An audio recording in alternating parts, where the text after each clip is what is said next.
China's first homegrown aircraft carrier on final sea run to combat readiness. The first Chinese-built aircraft carrier is entering the home straight to combat readiness with the start of a final sea trial that could last up to a year, according to observers. Just 3 months after its maiden voyage, the 65,000-ton Type 001A vessel left a shipyard in Dalian in the northeastern province of Liaoning on Sunday, towed by several tugboats, according to photographs and footage posted online by the Chinese military.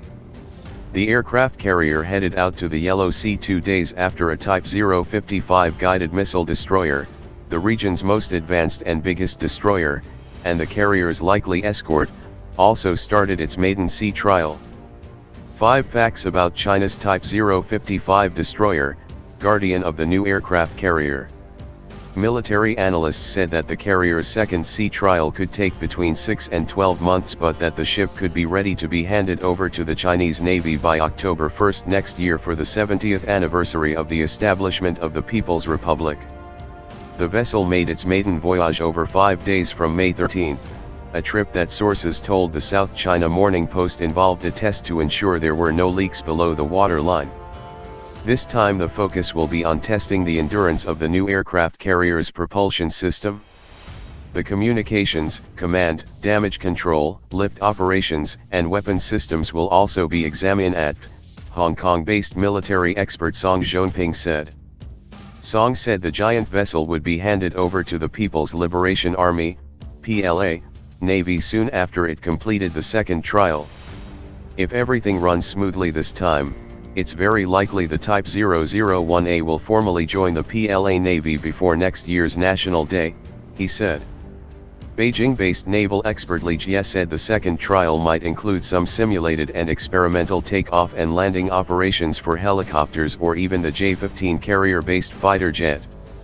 One of the key missions for the Type 001A's second sea trial is to test the aircraft platform's readiness to launch and reclaim carrier-based aircraft, so the J-15S might practice touch-and-go takeoffs and missed approach flights on the deck, Li said. Unlike the Liaoning, which is a training platform, the Type 001A carrier was designed to be a real combat ship. The pilots and crew on board need to test all the equipment, include the refueling and electronic charging systems. Li said China had amassed a great deal of experience over the past 6 years from sea trials and drills on the Liaoning, a Soviet Kuznetsov-class vessel bought from Ukraine in 1998 and retrofitted to become China's first aircraft carrier. China plans to create at least 4 carrier groups to fulfill the Navy's global blue water ambitions and defend the country's expanding overseas national interests. It has so far launched 4 12,000-ton Type 055 destroyers designed to guard the Type 001A and other future aircraft carriers. Photos posted online showed one of the Type 055 destroyers starting its maiden trial near waters off its shipyard in Shanghai on Friday, indicating that it was on the way to teaming up with the Type 001A to form China's first real carrier battle group.